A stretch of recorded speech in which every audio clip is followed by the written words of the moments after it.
I'm Bobby Whyte. I'm the owner of High Power Performance in Montville, New Jersey. I've been blessed to travel the world doing what I love. That's training basketball athletes. I work both on the weight room floor, working on athletic performance, as well as on the court.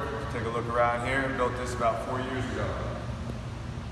So I now have a location where I can work both on the court, working on skill development, as well as out on the turf, working on getting stronger, faster, whatever your goal may be.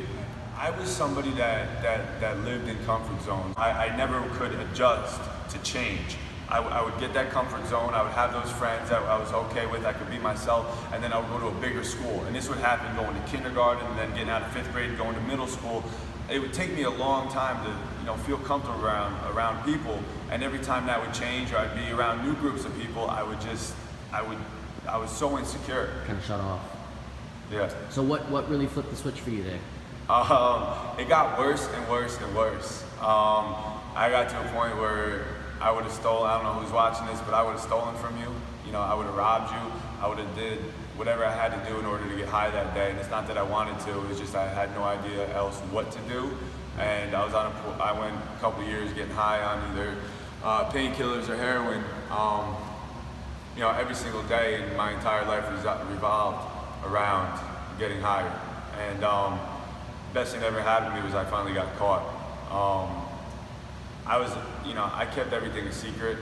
Nobody really knew what I was up to. I was a guy getting high by himself in his room watching Netflix, and not many people other than people I was using with even knew. So the day I got caught, my mom kicked me out of the house. I had nowhere to go. Was the day that I knew it was time to change. So this is kind of a question that just came up on the spot. You're just talking about your story, and it made me think about, parts of my life that, I'm not proud of, and I think everybody knows that nobody's perfect. And something that I'm dealing with is I guess, past regrets. People who say don't live in regret, but, you live in regret sometimes, Yeah. And when you live in regret, or when you have some regrets, for me at least, feelings of shame, Yeah. which is a really sucky feeling, Yeah.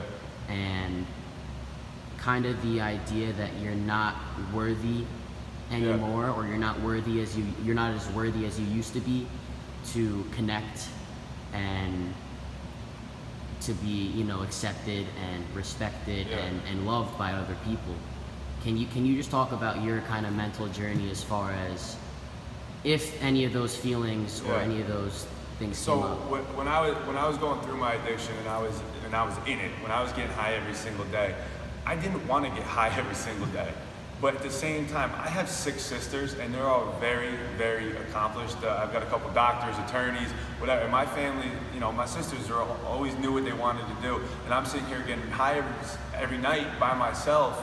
My mom is 30-something years sober. My dad never really had and I'm here getting high every single night. I couldn't get over the fact of what would happen if they found out their son was a freaking full-blown heroin addict. How could I ask for help? I couldn't deal with that shame of what would happen if they found out what I've been up to. So I just, every single day, did the same thing. I said I wasn't gonna get high, but I ended up getting high pretty much every single day because I didn't know how to deal with that shame. That's why I said before, I just thank God that I got caught, because I might not be here today if I didn't, because I couldn't deal with that shame. But once I got caught, I knew it was up, and not that it was like, oh my gosh, I'm done. I had to go through a lot of stuff, and at first it was like, what is everyone gonna think about me? I can say 5.5 years later today, I'm the son my dad deserves, I'm the son my mom deserves, I have 6 sisters, they all love me, and all that fear, all that guilt, all that shame that I had, my family doesn't see that anymore. My closest friends don't see that anymore. They see who I've become today because I completely changed the way I was living. I started speaking the truth. I started living honestly. I started focusing on others rather than my own, weakness. Awesome. All right, Bobby, so what do you do today in your life?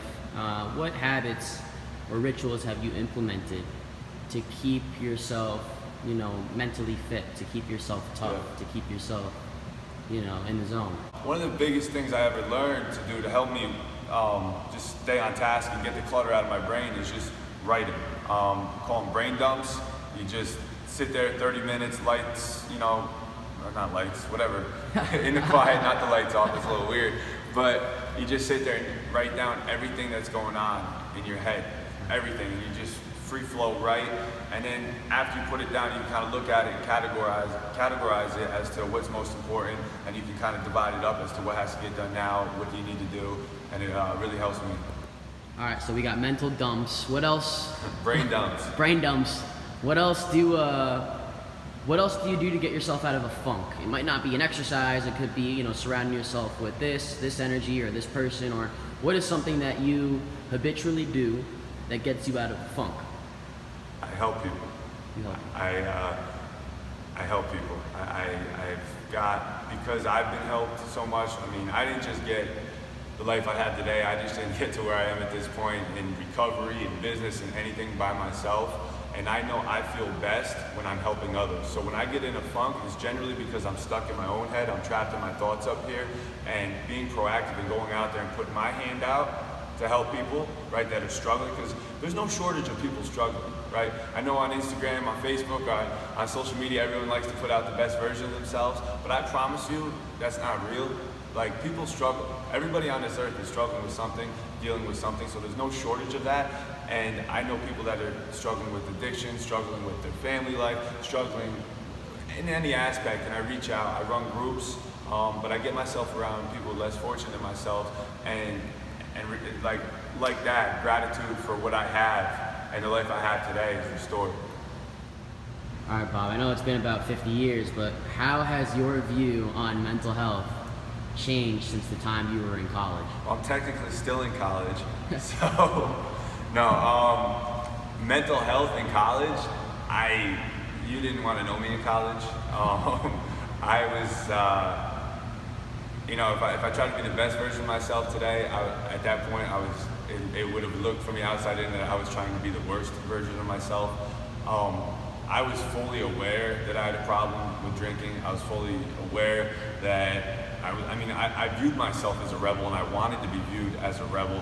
And if you told me, I was gonna die, I would have said, I'm not scared of dying. I bought into the live fast, die young mentality. On the court, I worked as hard as I could, but off the court, I played as hard as I could. And it was just, mental health wasn't even a thought. And I ended up completely losing any type of mental health. I lost it. I got to a point where I wasn't sleeping. I got to a point, honestly, where I was hearing voices, where I was seeing things, and I had a full manic episode, and pretty much went through a schizophrenic break. Gotta love them. Yeah, it was good times. Yeah. So how's my view of mental health changed from then to now? I understand the importance of taking care of myself. And what right now are you battling with as far as? I'm getting married July 15th, right? I run High Power Performance. I now have a couple trainers that are working with me. I've got different businesses I'm working on. I've moved 8 times in the last 2 years, and I could go on and on and on about all the things on my plate. I get 65 text messages in an hour. I get emails. I get DMs. I get phone calls. I have voicemails. Again, I can ramble on and on about all the stuff on my plate, and if I start thinking about all of them at one time, I'm gonna drown. And it happens. There are days where I wake up and I'm, how am I gonna? But I have to bring it in, right? I have to bring it in. I have to focus on the most pertinent things. I have to focus on what's important. I have to focus mainly on my relationship with God. And if I do that, if I focus on that relationship, all the other stuff is second. All the other stuff comes second. If I focus on that, my relationship with my fiance is gonna be better. My relationship with the kids at work, my relationship with the coworkers I have, and other people I'm working on business deals with, right? All that is gonna be better. But I have to do that in order to put my entire life in perspective. Because if I don't have that relationship, if I don't have that focus on what I'm, why am I here? Why am I doing this? If I don't have that in perspective, everything else in my life is gonna be out of perspective. All right, so you'll hear a lot when it comes to the mental part of the game or the mental part of sports.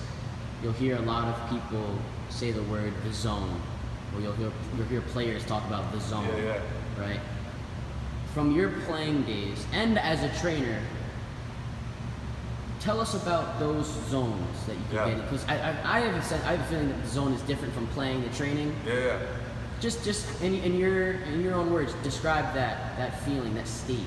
Growing up, the only time I was ever in the zone was like when I was by myself, in the gym alone with my dad rebounding. And I swore I could shoot alone by myself with my dad.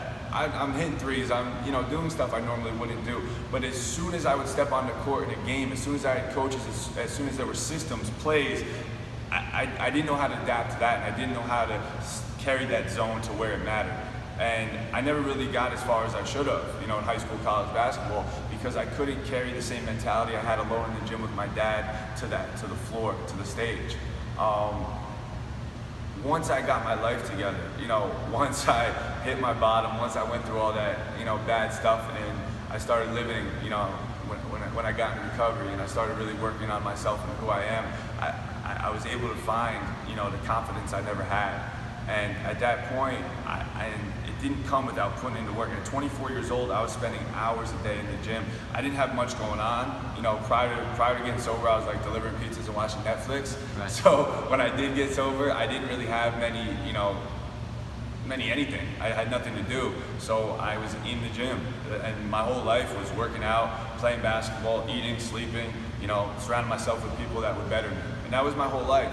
So putting all that time honing the craft, I was able to build confidence. But it didn't come without putting hours and hours and hours of work in. And once I had that confidence, I thought I was better. I could step on a court, and I truly believed every shot I took was going in. I truly believed I was better than anyone else on the court. And it takes that extreme level of confidence to really excel and get in that zone. I believe to be elite, to get paid playing this game, it takes like a supreme level of confidence, and to the point where you almost have to be egotistical, to the point where you really have to believe that you are better than everyone else. There's no other way to put in the hours. There's no other way to really, if you don't really believe that you can be the best. Right. And I think that's where most players, when they're young, they're hungry. When they're in middle school, maybe freshman, sophomore year, they're hungry. They still have those hoop dreams, right? They still have, I want to play in the NBA. Then junior year comes and there's no offers. Right. Then junior year comes and there's no D1 schools knocking on their doors, and then what happens? You see a huge drop off around that junior year with the kids' work ethics. And then basketball, something that they live for, something that they dreamed of playing professionally, just like that, is gone. If you just focus, if you wake up every single day, right, make that list. What do I have to do today? Keep it simple. Pick 5 things that you have to do, whether it's bettering yourself, whether it's, you have a goal of playing varsity next year, right? Put that goal on the top of the paper. Every day, pick 5 things that will help you get to that goal, and do those 5 things. And then you're not focusing on the hours and the hours and the time that it's going to take and all this. You just have to focus on the 5 things that you have to do in that day, and it's going to go like that. Just finishing up right now, if you could go back to school right now, not back to the college years or but if you could just go to a school right now and have the privilege to conduct a research experiment in an academic environment, what curiosity would you explore? Like igniting passion. I've read a lot of books on work ethic and motivation and this. And today, again, on social media, everything is so workout. Everybody's posting. Well, I'm sick of workout clips. I really am.